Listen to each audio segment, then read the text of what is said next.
सगळ्यांना नमस्कार. सगळ्यांचे स्वागत. कुंडली मंथन आणि अ, भाग्योदय वास्तू हस्त यांच्यातर्फे आपण विविध तज्ञ मंडळी गुरुवारच्या या आपल्या कार्यक्रमात बोलवतच असतो. तर विविध तज्ञ मंडळी वेगवेगळ्या विषयांवर आध्यात्मिक देखील आपले लेक्चर असतात. त्याचबरोबर आरोग्याच्या दृष्टीने देखील 2-3 डॉक्टर आपल्याला येऊन इथे मार्गदर्शन केलेले आहेत. गुढीपाडवा महत्त्व म्हणा किंवा दिवाळीचे महत्त्व, अधिक मासाचे महत्त्व असे आध्यात्मिक हे देखील आपले हो. तज्ञ मंडळींकडून मार्गदर्शन झालेले आहे. तर आज आपल्याकडे डॉक्टर कीर्ती पाटील या आलेल्या आहेत. नागपूरहून या आहेत. तर त्यांची ज्योतिषशास्त्रातील मी थोडक्यात परिचय त्यांचा करून देते. ज्योतिषशास्त्रामध्ये पी-एच-डी त्यांनी केलेली आहे. मतारा, श्रीलंका इथून. आणि त्यांचा संशोधनाचा विषय होता कर्मस्थान ते नोकरी असा त्यांचा अ, विषय होता. एम-ए क्लिनिकल सायकॉलॉजी इग्नूमधून त्या झालेल्या आहेत.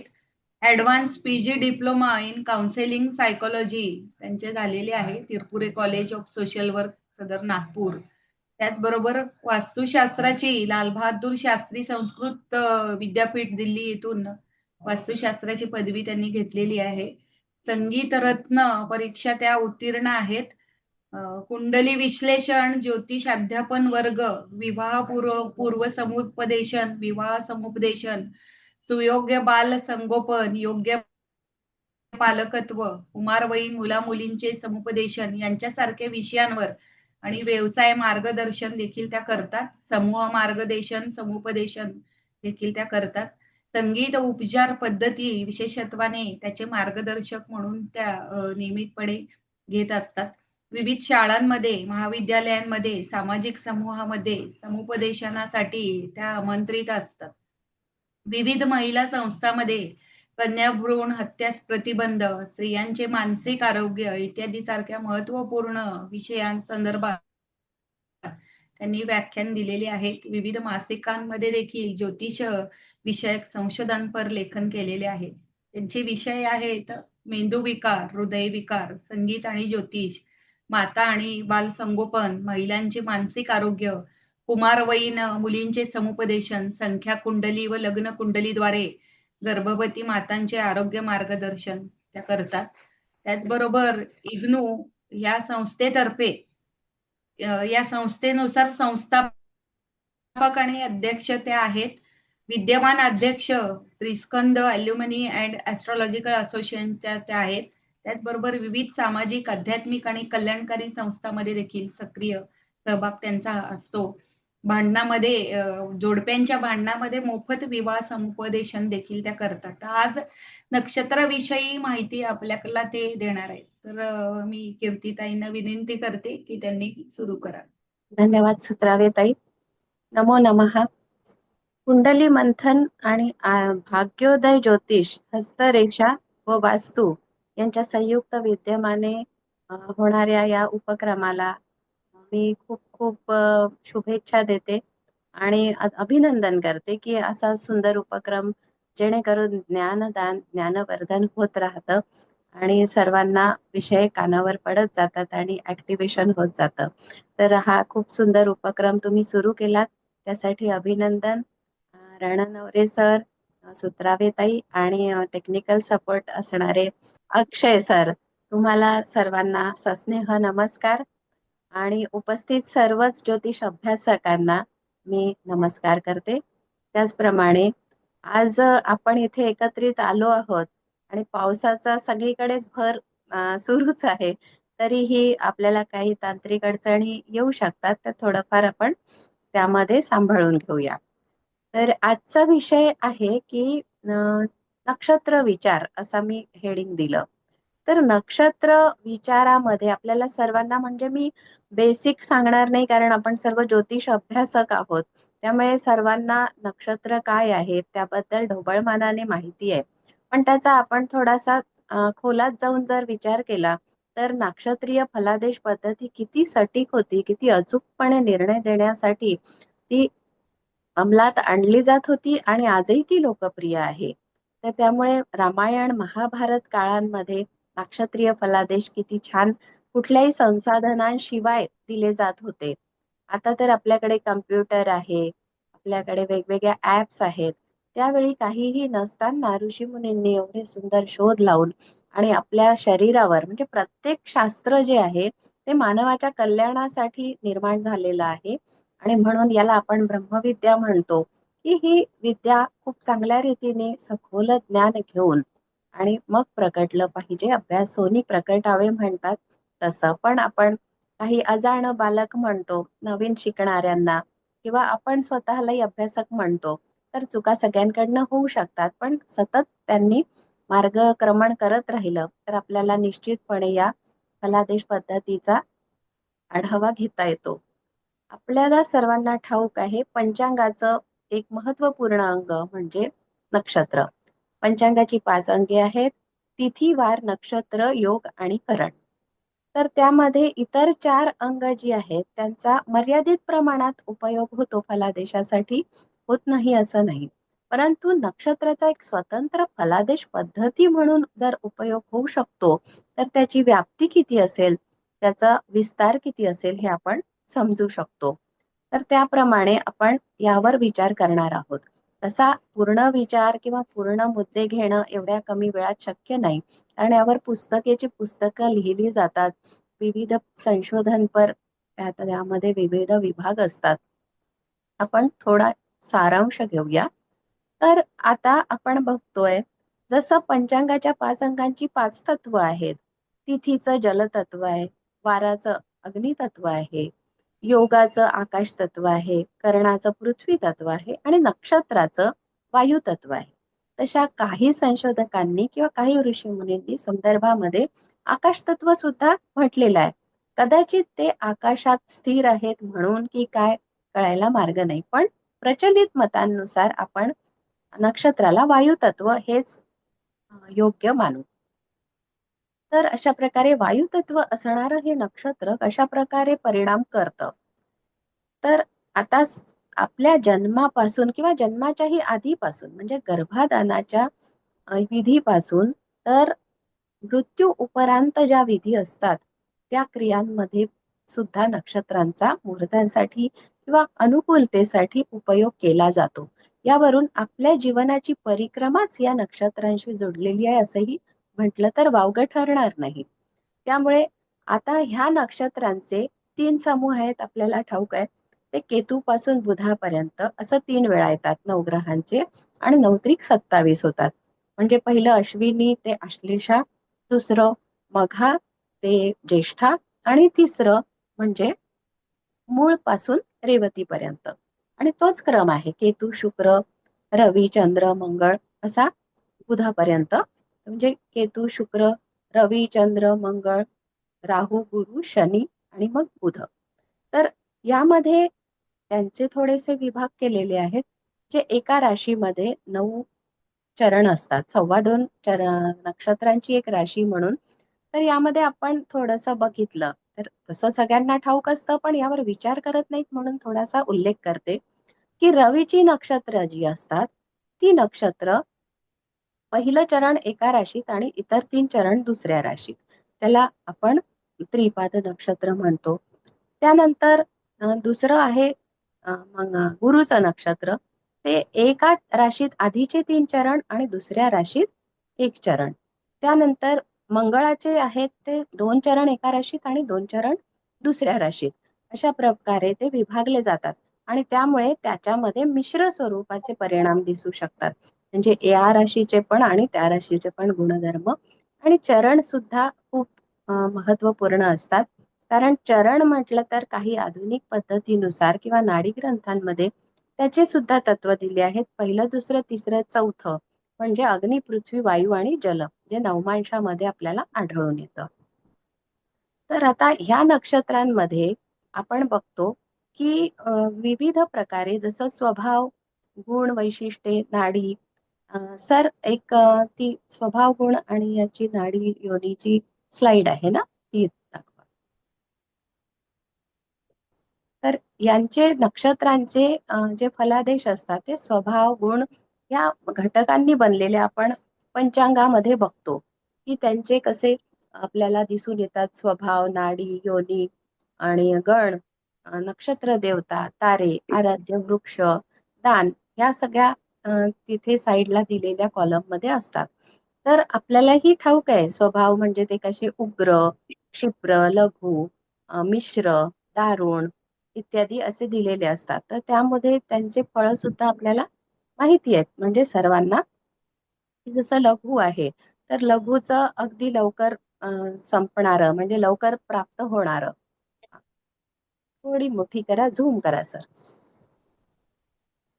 हा, तर हा स्वभावामध्ये लघु लघु म्हटला तर लवकर म्हणजे फळ मिळणारं, म्हणजे खरेदी किंवा व्यापारासाठी हे शीघ्र फळ देणारं असं नक्षत्र निवडलं जातं म्हणजे मुहूर्तासाठी. त्यानंतर आपण बघतो उग्र नक्षत्र आहे, ते शत्रूंच्या संबंधाने काही आपल्याला करायचं असलं तर त्यांच्यावर मात करण्यासाठी, सामना करण्यासाठी असं हे उग्र नक्षत्र असतं. त्यानंतर मिश्र तर शुभाशुभ फलांसाठी त्याचा त्या त्या पद्धतीने उपयोग केला जातो.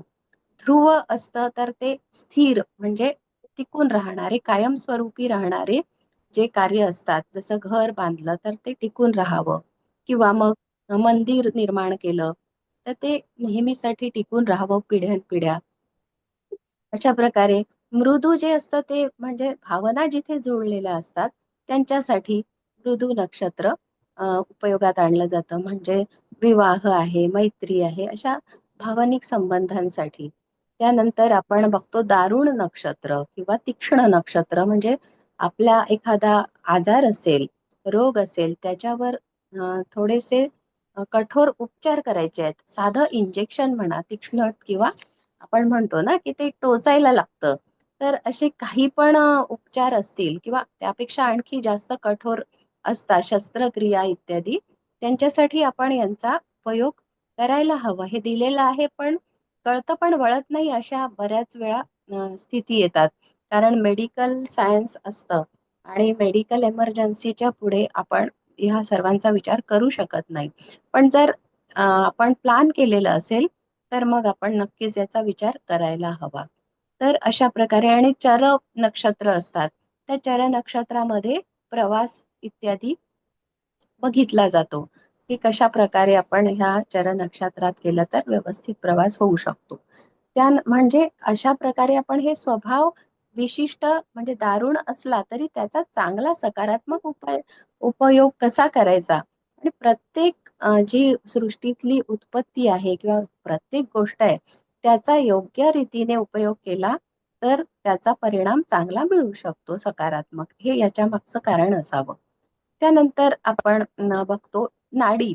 ही तर विवाह गुणमेलनात जास्त प्रकारे बघितली जाते. कारण आद्य, मध्य आणि अंत्य ह्या नाडी आपल्याला क्रमाक्रमाने दिलेल्या जातात. आणि ह्या लक्षात ठेवायच्या असल्या 27ही नक्षत्रांच्या तर एक सिंपल टेक्निक आहे. साधा असा उपाय उपाय म्हटल्यापेक्षा एक छोटीशी गोष्ट आपण लक्षात ट्रिक लक्षात ठेवली की आद्य, मध्य, अंत्य 1 2 3, मग त्याच्यानंतर अंत्य, मध्य, आद्य असाच क्रम चालत राहतो. आद्य, मध्य, अंत्य आणि अंत्य, मध्य, आद्य. तर आद्य नाडी म्हणतात की जसं वात प्रकृती, मध्य पित्त आणि अंत्य जी आहे ती कफ प्रकृती. पण आयुर्वेदानुसार कुठलीही एक प्रकृती नसते, ती मिश्र असते. एकतर वातज पित्तज किंवा वातज कफज किंवा पित्तज कफज, म्हणजे काहीतरी मिश्र स्वरूपात असतात त्या प्रकृती.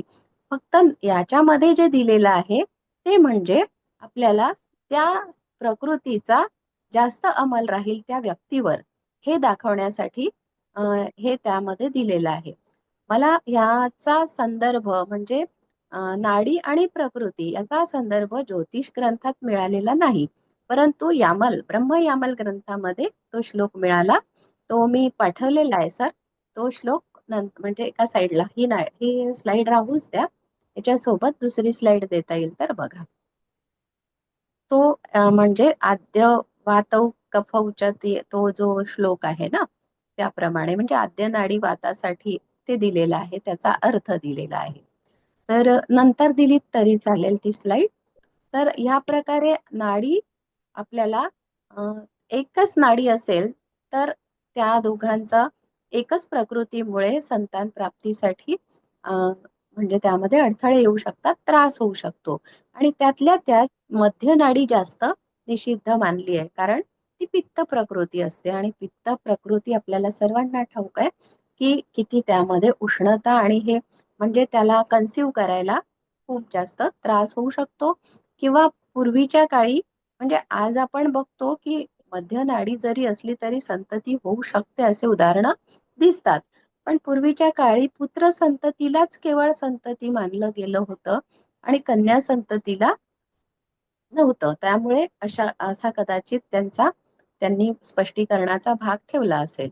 त्यानंतर योनी, आपल्याला माहितीये की योनी म्हटलं तर ही प्राण्यांची ते त्यामध्ये दिलेल्या आहेत 14 प्रकारच्या.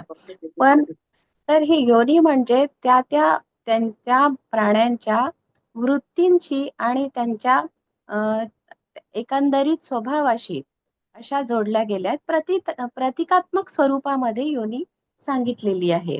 म्हणजे तो व्यक्ती तो प्राणी आहे असं तर कोणी म्हणणार नाही, कारण आपण सर्व ज्योतिष अभ्यासक आहोत, त्यामुळे हे लक्षात घेतो.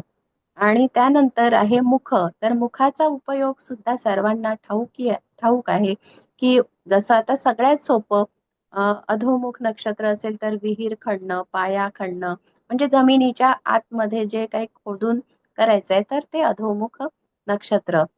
ऊर्ध्वमुख नक्षत्र असेल तर राज्याभिषेक, सन्मान प्राप्ती इत्यादीसाठी, पदप्राप्ती यासाठी अशा प्रकारे आपण मुखाचा विचार अगदी म्हणजे सगळ्यांना ठाऊक असलेला आहे. लोचन, तर ह्याचा उपयोग प्रश्नशास्त्रात नंतर जास्त विकसित झाला की कुठल्या लोचनावर, जसं सुलोचन नक्षत्रावर वस्तू हरवली तर आपण म्हणतो की ती सापडणं कठीण आहे आणि अंध लोचनवर लवकर मिळेल. अशा प्रकारे आपण त्या लोचनांचा अंधपासून सुलोचन पर्यंत त्याचा ओहापोह करू शकतो. त्यानंतर तारे, त्यामध्ये ताऱ्यांची संख्या म्हणजे ते आकृतीशी जोडल्या गेले आहेत. कारण कसं आहे की प्रत्येक नक्षत्राची आकृती कशी दिसते हे सुद्धा, या सगळ्या संकल्पना ज्या आहेत त्या कुठले एका ग्रंथात एकत्रितरित्या सुरुवातीला नव्हत्या. त्या वेगवेगळ्या मतांनुसार, मतप्रवाहानुसार समाविष्ट होत गेल्या. त्यामुळे हे वेगवेगळ्या पद्धतीचे काही काही मतप्रवाह सुद्धा आपल्याला दिसतात. आणि त्या तारा म्हणजे आपण त्याचा आणखी सुद्धा जन्म, संपत, वित्पत, अतिमित्र पर्यंत जो क्रम आहे ताराचक्राचा तो पण नंतर घेणार आहोत. नक्षत्रांच्या देवता आहेत, त्यानुसार त्यांची कार्यपद्धती, त्यांचं कार्यक्षेत्र, कर्मक्षेत्र हे निर्धारित होण्यासाठी सुद्धा उपयोग होता. आणि पूर्वीच्या काळी अतिशय सोपं होतं. वर्णव्यवस्था होती तर फक्त 4 पैकी कुठल्या तरी एका क्रायटेरियामध्ये ते काम करतील. त्यानंतर आराध्य वृक्ष हा व्यापक विषय आहे. आराध्य वृक्ष ही संकल्पना अत्यंत समतोल राखण्यासाठी अत्यंत बुद्धिमानीने ठरवलेली असावी. कारण ऋषी मुनींनी जे आराध्य वृक्ष आहेत ते औषधी वृक्ष आहेत. प्रत्येक व्यक्तीचा, जातकाचा जन्म ज्या नक्षत्रावर होतो त्या नक्षत्राचा आराध्य वृक्ष त्या व्यक्तीच्या प्रकृतीसाठी, म्हणजे मानसिक असो शारीरिक असो कुठल्याही व्याधीसाठी त्या आराध्य वृक्षाच्या औषधीने त्याला आराम होऊ शकतो. त्याला त्यातून समस्या निवारण होऊ शकतं, रोग निवारणाला मदत होऊ शकते. म्हणून हे आराध्य वृक्ष आपण कितीही बघितलं तरी त्याचा संबंध आपल्याला आढळूनच येतो. त्यामुळे म्हणून त्यांची आराधना करावी.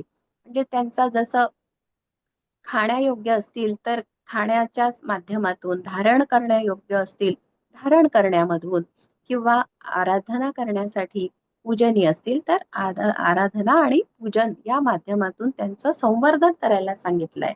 आणि आराध्य वृक्षच का, औषधी वृक्ष का, तर याच्यावर संशोधन सुद्धा झालेलं आहे की ज्यावेळी आकाशामध्ये ते नक्षत्र असतं त्या नक्षत्राचा प्रभाव त्या औषधी वृक्षावर, आराध्य वृक्षावर जास्त होतो आणि त्यावेळी त्याच्यातली औषधी गुणांची क्षमता जास्त आढळून आलेली आहे. तर त्यामुळे आपण जे बघतो मुहूर्त शास्त्रामध्ये आपल्याला औषधी, म्हणजे आयुर्वेदात सुद्धा औषधी संग्रहण, औषधीचं सेवन, औषधी प्राशन, औषधींना तोडायचं, हे सगळं त्याचे मुहूर्त दिलेले आहेत. आणि ती ब्रह्मांडातील जी ऊर्जा आहे त्याचा संबंध या घटनांशी जोडल्या गेलेला आहे. त्यामुळे आपण असं म्हणू शकतो की ह्या आराध्य वृक्षांच्या माध्यमातून औषधी वनस्पती यांचं संवर्धन सुद्धा खूप बुद्धिमानीने चालाखीने त्यांनी करून ठेवलं, जेणेकरून जनकल्याणासाठी ते उपयोगात येईल. त्यांचे मंत्र सुद्धा आहेत. म्हणजे आराध्य वृक्षांच्या मुळी मूलिका धारण म्हणतात, ते सुद्धा रत्नांसारखे प्रभाव देणारे आहेत. आणि त्यांचा उपयोग म्हणजे अनुभवाअंती सांगत आहे की अतिशय चांगल्या प्रकारे होताना आढळतो. आणि विशेषत्वाने जेव्हा व्यक्ती आजारी असतात तेव्हा तुमची औषधी सुरू ठेवून तुम्ही ह्या आराध्य वृक्षांचा उपयोग, वनस्पतींचा उपयोग औषधी म्हणून केला तर हे एक उपाय म्हणून खूप चांगले सिद्ध होतात.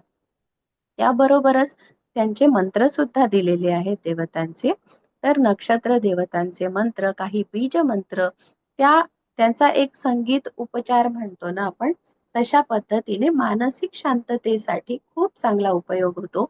आणि त्यामध्ये असंही आढळून आलंय की त्या मंत्राने किंवा जे ध्वनी कंपन निर्माण होतात त्याचा उपयोग आपल्या मानसिक स्वास्थ्यासाठी होतो. त्या व्यक्तीच्या, प्रत्येकासाठी वेगवेगळे आहेत, त्या व्यक्तीच्या मानसिक स्वास्थ्यासाठी उपयोग होतो.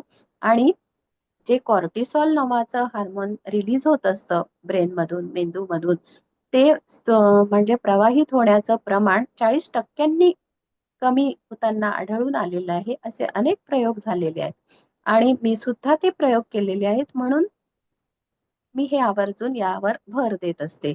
त्याचप्रमाणे आराध्य वृक्ष झाल्यावर मंत्र आणि त्यासोबत दान सुद्धा सांगितलेलं आहे. तर हे दान जे आहे ते म्हणजे काय, की आपल्याला आपल्या शरीरात एखादं विटॅमिन पुरेपूर आहे आणि आपल्याला त्याची आवश्यकता नाही आणि अति सर्वत्र वर्जयेत असं म्हटलं जातं. म्हणून जर आपल्याकडे पर्याप्त आहे तर त्याला दान करावं, अशी पण एक संकल्पना आहे किंवा अशी पण एक विचारधारा आहे. त्याचप्रमाणे ज्या गोष्टीचा त्रास होऊ शकतो त्याचं आपण दान केलं तर तो प्रकार सुधारतो. आणि ज्या गोष्टी आपल्यामध्ये कमी आहेत त्यांना धारण करणं किंवा त्यांचं सेवन करणं इत्यादी माध्यमातून आपण त्याला आत्मसात केलं तर आपल्याला ती जी ऊर्जा असते ती संतुलित होते. म्हणजे पंचतत्व जे आहेत त्यांचं समतोल राखणं, ज्याप्रमाणे आपल्या शरीरातही आहेत, घरातही आहेत, वास्तूतही आहेत आणि संपूर्ण पृथ्वीवर सुद्धा पंचतत्वांनी बनलेलं हे ब्रह्मांड आहे. त्यामुळे हे सर्वत्रच आहे. जिथे जिथे असंतुलित होतं तिथे तिथे संतुलनासाठी ह्या ऊर्जांचाच उपयोग केला जातो. अशा प्रकारे आपण हे थोडक्यात बघितलं की हे नक्षत्रांमधील जे समाविष्ट घटक आहेत त्यासोबत आणखी पण काही गण, जे नक्षत्राचा गण आहे, देव, राक्षस, मनुष्य, तर ह्याचा रजतम सत्वाशी सुद्धा आपण संबंध जोडू शकतो. तर रज म्हणजे निर्माणाची वृत्ती आणि नक्षत्र जे आहेत ते म्हणजे पहिलं म्हणजे अश्विनी पासून मेष राशीपासून कर्क पर्यंत जो समूह आहे, म्हणजे अश्विनी पासून आश्लेषापर्यंतचा, त्या समूहाला आपण सृजनाचं म्हणजे रज वृत्तीचं म्हणतो. आणि ते निर्माण करण्याची वृत्ती असते अशा नक्षत्रांमध्ये, त्या समूहामध्ये. दुसरं आहे तम, तर ते सिंहेपासून ते वृश्चिकेपर्यंत म्हणजे मघापासून ते ज्येष्ठापर्यंत, तर हे भौतिकता जास्त बघतात. त्यानंतर सत्व जे आहे तर ते शांती, करुणा म्हणजे आध्यात्मिकता, चांगले गुण हे दर्शवणारे म्हणजे धनुपासून मीनेपर्यंत. तर या नक्षत्रांचा प्रभाव जो आहे आपल्या शरीरावर पण होतो. हे नरचक्र किंवा कालपुरुष म्हणतो. आपल्या प्रत्येक शरीराच्या अवयवावर विशिष्ट नक्षत्राचा प्रभाव, त्यानुसार त्या ग्रहांचा प्रभाव असतो. आणि ब्रह्मांडामध्ये किंवा गोचरीप्रमाणे बघा, एखादा पापग्रह जर विशिष्ट राशीतून भ्रमण करतोय, विशिष्ट नक्षत्रातून, विशिष्ट चरणातून, तर तेवढे दिवस त्या कुंडलीमध्ये आपण सुपर इम्पोज करतो एक कुंडली आणि गोचर कुंडली. तर त्या ऊर्जेचा आपण बघू, पापग्रह असेल तर आपल्याला तेवढा काळ त्रास होणार प्रकृतीला. जर आपल्या कुंडलीमध्ये ती राशी आणि तो ग्रह थोडासा बिघडलेला असेल किंवा थोडा कुयोगात असेल तर. त्याचप्रमाणे त्या स्थानावरून जेव्हा शुभ ग्रह गुरुसारखा भ्रमण करेल तेव्हा तो पोषण देईल आणि आजारातून बरं करू शकतो. हे नाडी ग्रंथांमध्ये याचे बरेचसे उल्लेख आहेत, संदर्भ आहेत. आणि त्यामध्ये तर याही पुढे जाऊन चंद्र नक्षत्र, लग्न नक्षत्र आणि सूर्य नक्षत्र या तीनचा आधार घेऊन ते किती अंशावर आहेत आणि चंद्रापासून किती अंशावर तो ग्रह आहे, त्याचं नक्षत्र कोणतं आहे, त्यानुसार फलादेशाची वर्षे सुद्धा ते काढतात. तर अशा इतक्या सखोल पद्धतीने निर्णय घेऊ शकणाऱ्या या नक्षत्रीय फलादेशामध्ये आपण का विचार नको करायला? अतिशय छान संकल्पना आहे आणि अतिशय छान अभ्यास पद्धती आहे. आपल्या आयुष्यात आपण जन्म घेतो तर त्यावेळी जन्माच्या आधीपासून आपला जन्म झाला तर गंडमूळ ही पण एक संकल्पना आहे. तर गंडमूळ नक्षत्र काय, जलराशीतून अग्निराशीकडे ते जाताना जी संधी येते, म्हणजे आपले ऋतू बदलतात. आत्ताच बघा उन्हाळा बदलून आता पावसाळा येतोय, तर अशा काळामध्ये ऋतुसंधी होते तेव्हा आपल्या प्रकृतीवर परिणाम होतो आणि दवाखान्यात पेशंटची जास्त गर्दी दिसते. आपण कितीही स्वतःला लपेटून ठेवलं, बांधून ठेवलं, घरामध्ये बंद केलं तरी वातावरणाचा परिणाम काही प्रमाणात तरी आपल्यावर होतोच. तसंच ह्या नक्षत्रांच्या म्हणजे एक गंडमूळ नक्षत्र म्हणतो त्यांच्या बाबतीत आपण हे म्हणू शकतो. तर हे मूळ नक्षत्र जे आहे त्यांच्या शांती सांगितल्या आहेत. त्या शांतीमुळे मानसिक स्वास्थ्यही मिळतं आणि त्यांच्या त्या समिधा आणि काय त्यांची योग्य पद्धतीने कर्मकांडाचं सुद्धा विज्ञान असतं. योग्य पद्धतीने त्या त्या नक्षत्रांच्या समिधा आणि त्या त्या पद्धतीने उच्चारण, मंत्रोच्चारण ह्या सगळ्या पद्धतीने जर ती शांती केली तर त्या व्यक्तीला काया वाचा मने आरोग्य सुधारण्यास मदत होते. आणि ही शांती एकदाच नाही, तीनदा सांगितली जाते. म्हणजे कसं, तो जेव्हा छोटा असतो तेव्हा, मग त्याच्यानंतर तो शिक्षण घेतो तेव्हा, म्हणजे आजकाल आपण 10वीची परीक्षा किंवा 12वीची परीक्षा होते त्यावेळेस, आणि तिसऱ्यांदा तो विवाह करतो त्याआधी. म्हणजे तिन्ही वेळा जसं व्हॅक्सिन असतं तशा प्रकारे आपण म्हणू शकतो की हे डोजेसच आहेत व्हॅक्सिनचे, ज्यामुळे आपल्याला आत्ताच्या आधुनिक काळात व्हॅक्सिन म्हणतो, पूर्वीच्या काळातलं हे व्हॅक्सिनच होतं. तर अशा प्रकारे लग्न जर कंड नक्षत्रात असेल तर त्याचाही शरीरावर, प्रकृतीवर परिणाम दिसतो. चंद्र जर गंड नक्षत्रात असेल तर त्याचाही परिणाम जास्त दिसतो. त्यानंतर आपण त्याच सगळ्यांचा उपयोग करत आपण संस्कार बघतो. 16 संस्कार आपल्याला मुख्यत्वे सांगितले आहेत. संस्कार म्हणजे दुसरं काही नसून की एखादी योग्य प्रक्रिया असते. म्हणजे जसं साधं उदाहरण की एक दूध आहे, दुधाचं दही बनवलं आणि दह्यापासून मग आपण ते घुसळून मंथन करून ताक बनवतो आणि मग त्याचं जे लोणी असतं त्याचं तूप बनवलं तर ते आरोग्यदायी असतं. आणि आजकाल काय शॉर्टकट करतात, सरळ सरळ साय जमवलेली ती गॅसवर ठेवली तिचंही तूप बनतं, पण ते आरोग्यदायी नसतं. म्हणून हा एक संस्कारांचा भाग आहे. ज्याच्यावर संस्कार झाले तो अशा पद्धतीने तावून सुलाखून निघतो आणि तो एक योग्य सुकुशल कर्म करणारा ठरतो. तर असे हे संस्कारांमध्ये सुद्धा मुहूर्त बघितले जातात की कुठल्या संस्कारासाठी कुठला मुहूर्त. तर त्याप्रमाणे नक्षत्रांचाच त्याच्यावर आधार असतो ना. हे कुठल्या नक्षत्रात सगळ्यात पहिले नक्षत्र बघितले जातात. त्यानंतर प्रवासासाठी तर आपण बघितलंच आहे की केव्हा प्रस्थान, पूर्वीच्या काळी प्रवास सुद्धा खडतर होते. दळणवळणाची साधनं मर्यादित होते सामान्य जनांसाठी. राजे-रजवाड्यांसाठी उपलब्ध असले तरी सामान्य जनतेला लक्षात घेऊनच हे नियम करण्यात आले होते. तर त्यांच्यासाठी प्रस्थान ठेवायचा पण एक हे राहायचा, एक प्रयोजन राहायचं. प्रस्थान ठेवून मग जा किंवा शुभ काळात तुम्ही निघा, अशा पद्धतीने ते होत होतं. त्यानंतर आपण बघतो की म्हणजे कोणाशी संवाद साधायचा असला की राजदूत वगैरे पाठवायचे राजे, तर त्या सर्वांसाठी ह्या प्रवासाच्या पद्धतीचं इतर पण घटक होते, वामगत, रवी, हे ते.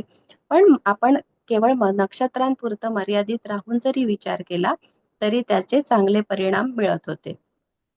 त्यानंतर वास्तू ह्यासाठी तर सगळ्यात आधी मुहूर्त बघितले जातात.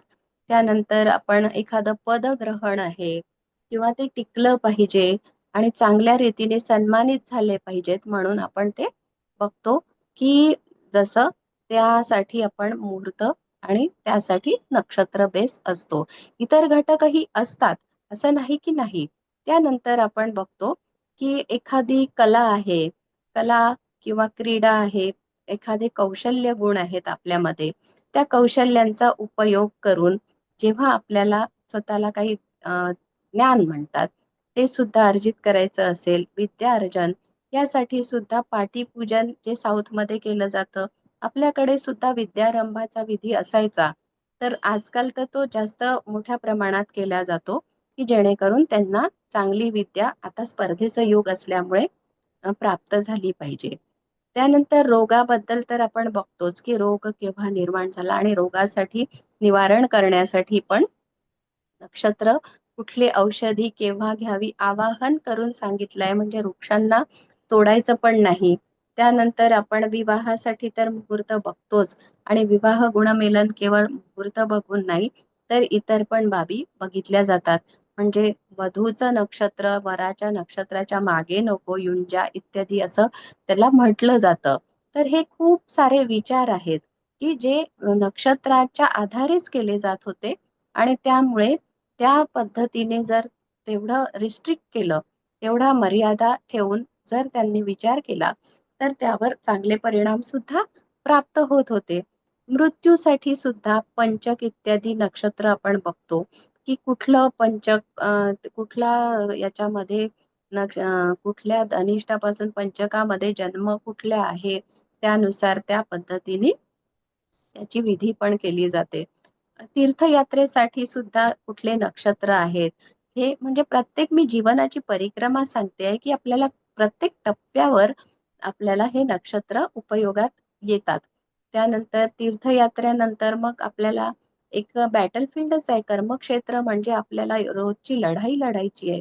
मग त्यासाठी आपल्याला कुठल्या कामासाठी कुठलं नक्षत्र योग्य असतं, जे राजाला, आजकालचं सरकार आहे, राजाला भेटायला जायचं किंवा मग आणखी व्यापाऱ्यांसाठी कसं बोलायचं, कुठल्या कामासाठी कुठलं नक्षत्र उपयोगात आणायचं. त्यानंतर शिक्षा करण्यासाठी सुद्धा नक्षत्र बघितले जायचे आणि लाभ होण्यासाठी सुद्धा नक्षत्र त्याच प्रकारे बघितले जायचे. आणि शेवटी जे आहे मोक्षस्थान, मोक्ष प्राप्तीसाठी, म्हणजे वानप्रस्थासाठी आणि इतर, मोक्ष म्हणजे इतर पण घटक आहेत की ते एकांताचं स्थान आहे. त्यामध्ये गर्भाधान मुहूर्त सुद्धा त्यावरूनच बघितला जातो. म्हणजे जीवनाचा शेवट आणि जीवनाची सुरुवात हे आपल्या सर्व जीवन परिक्रमेमध्ये मुहूर्तांवर आणि नक्षत्रांवर आधारित आहे. आणि याचा संहितेमध्ये सुद्धा उपयोग केला जातो. म्हणजे संहिता म्हणजे दुसरं काही नसून जे मुहूर्त आहेत त्यामध्ये भौगोलिक स्थितीची अनुकूलता असं बघितलं जातं. आणि त्यामुळे म्हणजे नदीच्या एका तीरावर नक्षत्र दिले जातात, दुसरं गाव दुसऱ्या तीरावर असेल तिथे नक्षत्र दिले जात नाही, त्याचं पात्र मोठं आहे, असे पण उदाहरण आपल्याला दिसतात. तर दुसरं काही नसून इकडे पाऊस पडणार असेल तिकडे नसेल पडणार, म्हणूनही ती भौगोलिक अनुकूलता बघून नक्षत्रांचे हे मेघ गर्भधारण इत्यादी आम्ही आमच्या सरांकडनं ऐकतो, जे याच्यामध्ये संहितेमध्ये त्यांचा अभ्यास आहे मेदिनीय ज्योतिषाचा. तर अशा संकल्पना ऐकायला पण मिळतात आणि अभ्यासायला पण मिळतात. या प्रकारे आपण प्रत्येक टप्प्यावर नक्षत्रांचा फलादेशासाठी उपयोग करू शकतो, हे बघू शकतो.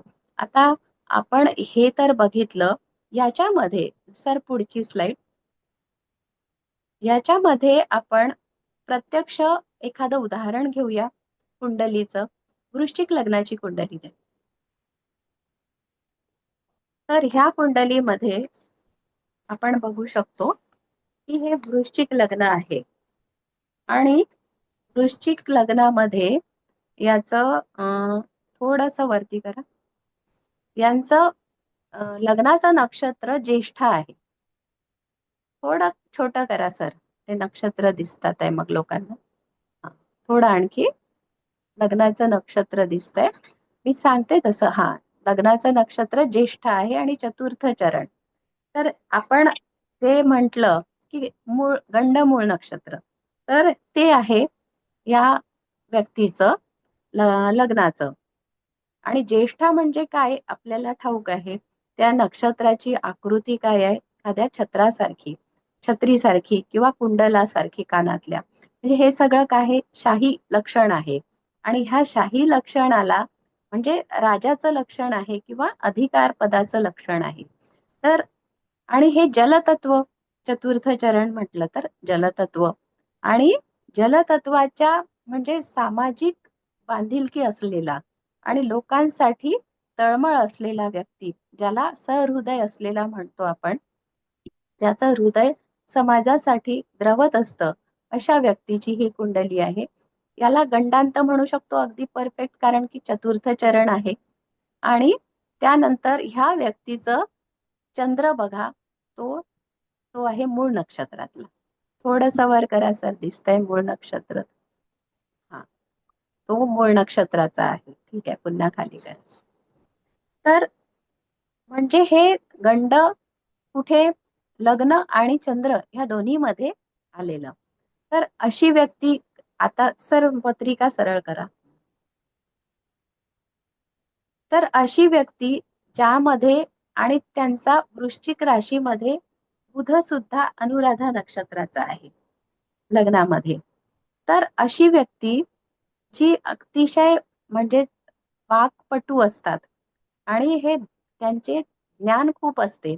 त्यांना म्हणजे वकिली किंवा याचा कायद्याचा अभ्यास असं पण म्हणू शकतो. आणि त्यांना अतिशय धनुचा म्हणजे मूळ नक्षत्र म्हणजे संशोधनपर हे कार्य करत असतात. कारण यांना संशोधक वृत्ती, स्वतःच संशोधन, असं दुसऱ्यांचं केलेलं संशोधन नसून स्वतःही काहीतरी इन्व्हेन्शन करतात आणि स्वतः केलेल्या नवीन कार्यामुळे ते गौरवान्वित होतात. अशा प्रकारे हे केवळ नक्षत्र बघून आपण सांगू शकतो की हे अशा प्रकारे आहे. या नक्षत्राला आपण कुठली ही संज्ञा आहे की हे नक्षत्र जे आहे मूळ आहे. तर मूळ नक्षत्र जे म्हणतो ते आपलं थोडं अग्नितत्वाचं म्हणू शकतो. आणि याला अग्नि राशी म्हणून, आणि त्या मूळ नक्षत्राचं पहिलं चरण, तर हा थोडासा ऊर्जेचा भाग असतो. अग्नी पृथ्वी वायू जल आपण काय म्हणतो, साहसी, ऊर्जावान असं अग्नीचं तत्व असतं. तर त्या पद्धतीची ही व्यक्ती होती. आणि त्यानंतर त्यांचा, आता आपण म्हटलं की जसं नक्षत्रामध्ये नाडी, आता मूळ नक्षत्राची नाडी जी आहे ती आद्य नाडी आहे. म्हणजे वात प्रकृती, वाताचा जास्त प्रभाव. तर या व्यक्तीवर तो होता, कारण यांना वाताचाच त्रास होत होता. आणि ही व्यक्ती बरेच वयस्कर व्यक्तीची कुंडली आहे. रणनवरे सर कदाचित ओळखतील.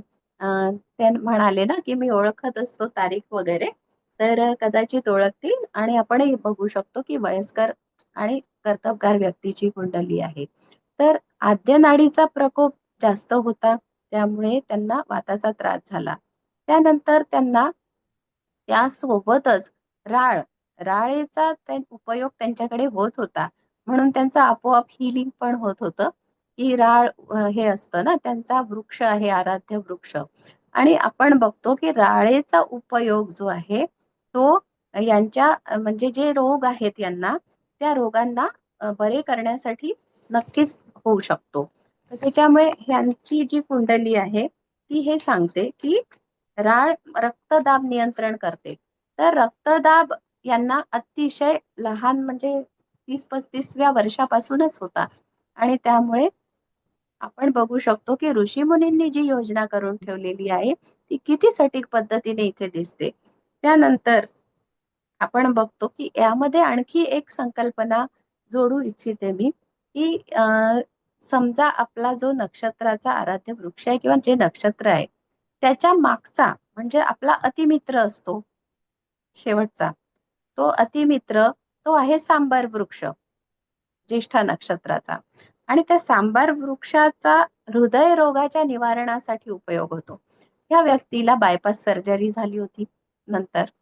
तर किती म्हणजे त्याचं लागू होतं आपण बघू शकतो. त्यानंतर चौथा वृक्ष जो असतो तो क्षेम म्हणतो ना आपण. तर क्षेम वृक्ष श्रवण नक्षत्राचा अर्क वृक्ष. तर त्याच्यानंतर कॉम्प्लिकेशन झाले आणि त्यांना मूळव्याध पाईल्सचा त्रास झाला. तर ह्या वृक्षांचं जर संवर्धन केलं असतं किंवा केलं तर ह्या योजना आपल्याला लक्षात येतात.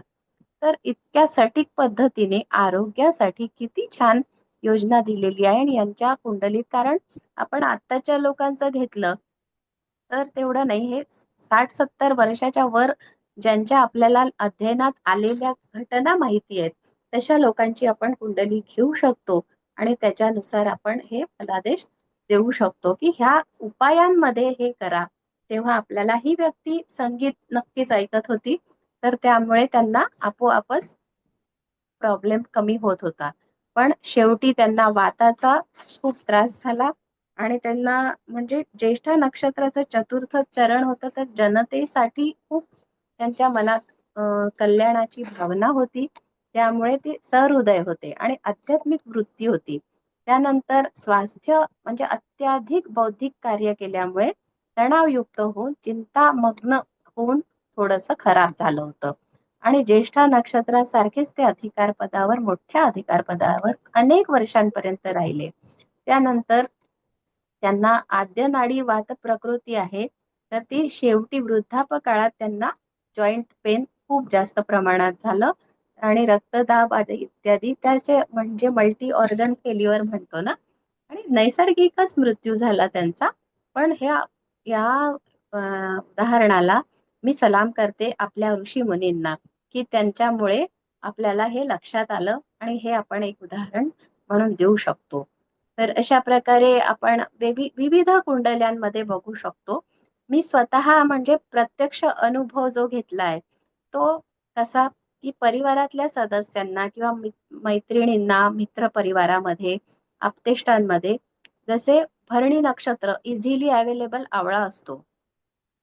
भरणी नक्षत्राच्या जातकांना आवळ्याचं सेवन केलं, तो खाऊ शकतो ना आपण, सर्वांनाच ठाऊक आहे खाऊ शकतो, पण त्याचं प्रमाण असतं काही. त्या थोड्या प्रमाणात ते खाल्लं तर त्यांची म्हणजे ऍसिडिटी होती एका मुलाला, तो खूप म्हणजे उलट्या करायचा अगदी एन्झायटी झाली की.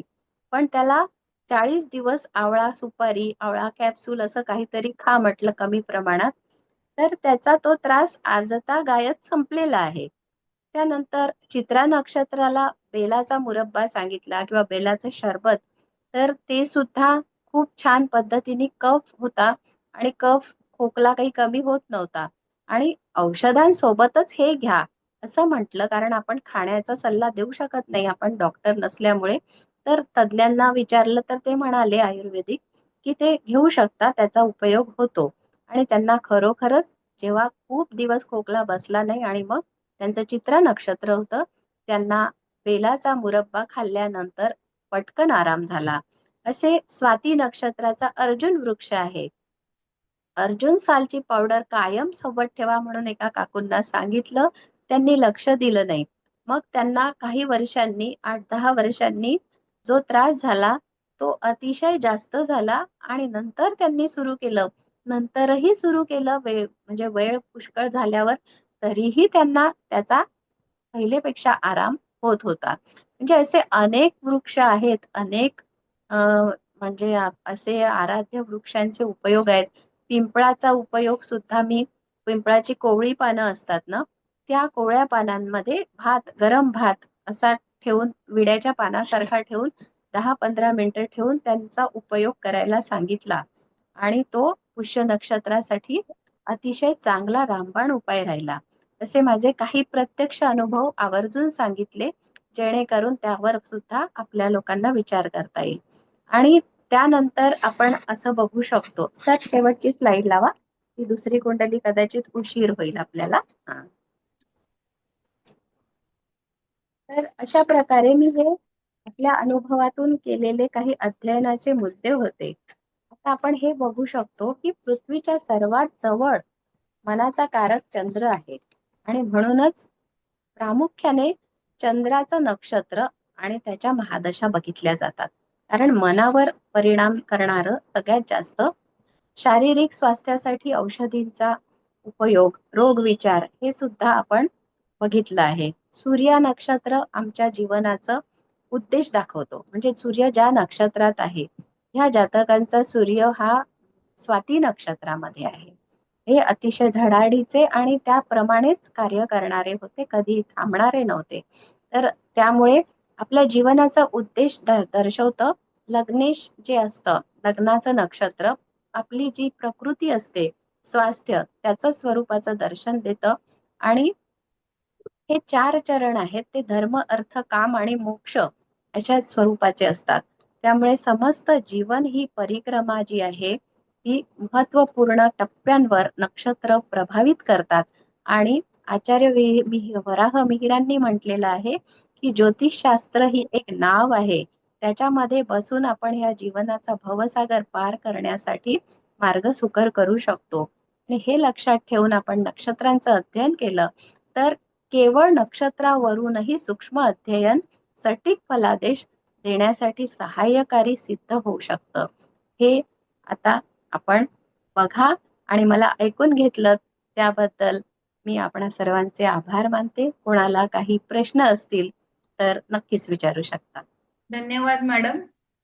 नक्षत्र ज्योतिषशास्त्रामध्ये खूप मोठा टॉपिक आहे आणि तो तुम्ही एवढ्या वेळामध्ये बसवला आणि आमच्यापर्यंत एक वेगळी अशी माहिती सगळ्यांना नक्कीच मिळाली असेल. तर त्याबद्दल तुमचे धन्यवाद म्हणते. आणि कोणाला काही शंका आहेत का? यावर विस्तृत एखादं लेक्चर घेता येईल का? की म्हणजे कुठल्या झाडांचा काय उपयोग? आता हो मगाशी हो मॅडम म्हटलं की क्षेम वगैरे वगैरे तर हो हो नक्की नक्की. तो कारण मोठा विषय आहे, मी थोडक्यात सांगितला आणि ते खूप छान परिणाम करणारं आहे. पूर्ण एक वेगळीच तो पूर्ण म्हणजे आराध्य वृक्षांचाच एक व्याख्यानाचा विषय होऊ शकतो. नक्कीच अं, मॅडम. पुढच्या वेळेला तो विषय घेऊन तुम्ही जरूर या. नक्ष- लोकांना आवडेल. नक्षत्राच्या एक मिनिट मॅडम, नक्षत्राचा उपयोग आणि नक्षत्राचा आराध्य वृक्ष याच्यावर कार्यशाळा आयोजित करायचा विचार आहे. कार्यशाळा एक 5 नक्की दिवसाची नक्की. कार्यशाळा, ती जाहिरात तयार करायला सांगतो. ती कार्यशाळा तयार केल्यानंतर मग त्यांची मंजुरी घ्यावी सुत्रावीताई आणि त्यांच्या शेड्यूल प्रमाणे ती कार्यशाळा आयोजित करू आपण. कारण का नक्षत्र हा एक तासाचा विषय नाहीये, एक दिवसाचा विषय नाहीये. ती कार्यशाळा किमान 5 दिवस चालेल, कंटिन्यू 5 दिवस चालेल. तेव्हा कुठे ते नक्षत्राचा विषय सर्वांना समजेल. आजकाल नक्की काय नक्की. लग्न कुंडली बघतात, रमावश कुंडली बघतात, चंद्र कुंडली बघतात, पण नक्षत्राचा विचार कोण लवकर करत नाही. तर कीर्ती पॅटर्न, नक्की. माझी अशी इच्छा आहे, पाटील मॅडमची, पाटील ताईंची एक कार्यशाळा जरूर आयोजित करू आपण. ती नक्की कार्यशाळा नक्की. पेड असेल, एवढं मात्र नक्की. सर ती आवश्यक नाही. ऑफलाईन असेल का सर? ऑनलाईन असेल का? ऑनलाईन असेल तर ऑनलाईनच असणार आहे, ऑनलाईनच असणार आहे. धन्यवाद धन्यवाद. लवकरच घ्या सर. सुत्रावेताई ठरवतील, कीर्ती पाटील मॅडम ठरवतील, मी फक्त आयोजक आहे. धन्यवाद सर. नक्की घेतील सगळे. धन्यवाद. आपण हा विषय अधिक सखोल पद्धतीने अभ्यासू शकतो. सर मला एक प्रश्न आहे. बोला. कांचन बोलते नागपूरवरनं. हा बोला. तुम्ही म्हणाले की नक्षत्रांच्या चरणांनुसार म्हणजे धर्म, अर्थ, काम, मोक्ष असं त्याचे हे असतात आणि त्याच पद्धतीने काही रोगांचे पण हे आहे का त्यांचे, म्हणजे चरणांनुसार काही रोग की हो. नक्षत्रानुसार रोग असं काही? नाही नाही, चरण म्हणजे सूक्ष्मात गेलं तर आपण बघतो ना की चरण म्हणजे फक्त राशी, मग राशीचं सूक्ष्म चरण आपलं नक्षत्र, मग नक्षत्राचं चरण, मग चरणाचं आता केपी किंवा नाडी म्हटलं तर ते उपनक्षत्र वगैरे, म्हणजे आणखी सखोल जाण्यासाठी.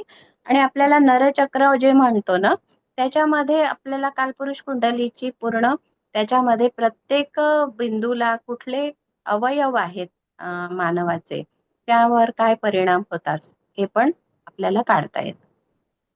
पण असं काही आहे का म्हणजे या नक्षत्रातल्या या चरणाशी हा रोग निगडीत आहे वगैरे असं काही? हो, असं आहे, ते चक्र आहे. हे एक्सप्लेन करायला म्हणजे इथे शक्य नव्हतं म्हणून, नाहीतर मी तो पण भाग घेणार होती. पण थोडी वेळेची मर्यादा असते ना म्हणून. तर ते सगळं प्रत्येक याच्यामध्ये दिलेलं आहे आणि आपल्या ऋषीमुनींनी, शास्त्रकारांनीच हे दिलेलं आहे. म्हणून आपण ते करू शकतो. आपण केवळ वाहक आहोत शास्त्राचे.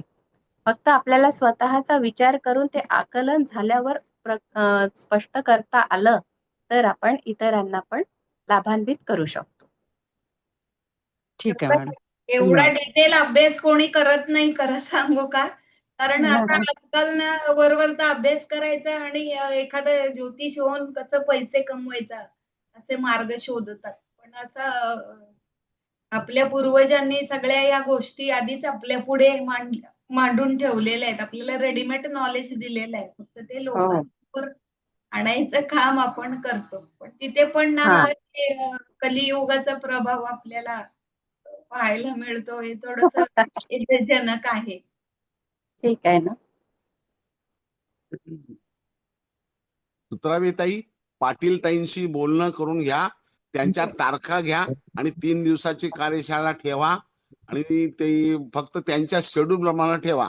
त्याची जाहिरात अक्षयला तयार करायला सांगा आणि कार्यशाळा म्हणजे अतिशय चांगला अभ्यासक्रम, ज्यांना ज्योतिषाचं खरंच सखोल ज्ञान घ्यायचं आहे, पोपटपंची करायची नाही, अशांनी जरूर हा नक्षत्राचा अभ्यास करावा.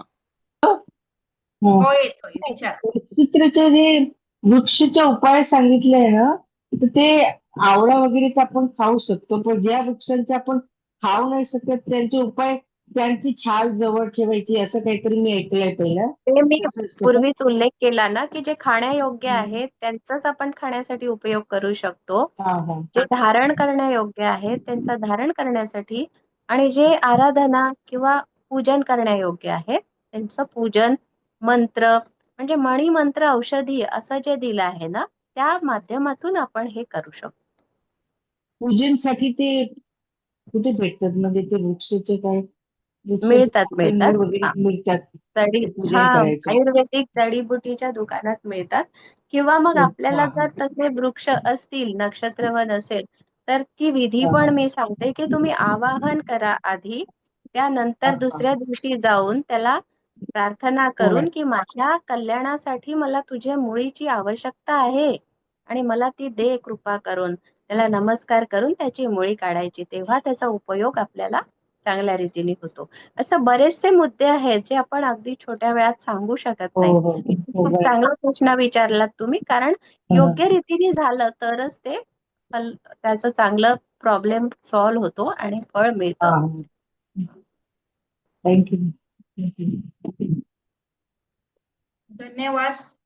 आज तुम्ही आमच्यासाठी वेळ दिला आणि आमच्या ग्रुपवर तुम्ही आलात. नक्षत्र हा खूप मोठा वास्ट टॉपिक आहे. प्रत्येक वेळी बघा मुहूर्त देखील नक्षत्रावरून काढतो एखाद्या गोष्टीचा. विवाह असो किंवा 16 संस्कारामध्ये आपण बांधले गेलेलो आहोत. तर जन्माला आल्यापासनं मुहूर्त वगैरे सगळं त्या नक्षत्रानुसारच विचार करतो. त्याचा डिटेल स्टडी हा ज्यांना करायचा आहे त्यांच्यासाठी आपण नक्कीच 3 दिवसाची किंवा 5 दिवसाची कार्यशाळा आपण अरेंज करूया. तर मी सगळ्यांना त्याबाबत मी प्रॉमिस देते, कीर्तीताई आपल्यासाठी अवेलेबल नक्कीच होतील. तर आज एक वेगळा विषय नक्षत्राविषयी घेऊन आपण आज आलात, तर त्याबद्दल मी तुमचे धन्यवाद, मनःपूर्वक आभार मानते. आणि आज सर्व उपस्थित ज्योतिष प्रेमींचे देखील धन्यवाद मानते आणि आजचा कार्यक्रम संपला असे मी जाहीर करते. सर्वांच्या धन्यवाद. मनपूर्वक आभार पाटील ताई. भाग्योदय ज्योतिष, हस्तरेखा कुंडली शास्त्र व कुंडली मंथन या ग्रुप तर्फे सौ सुवर्ण सुत्रावे ताई व मी स्वतः हेमंत रणनवरे यांच्यातर्फे मी तुमचे मनपूर्वक आभार व्यक्त करतो. प्रणाम धन्यवाद. सर, आपण वयाने मोठे आहात, मी प्रणाम करते. धन्यवाद. आजची मीटिंग संपली असे मी जाहीर करते. सर्वांचे धन्यवाद आणि आभार.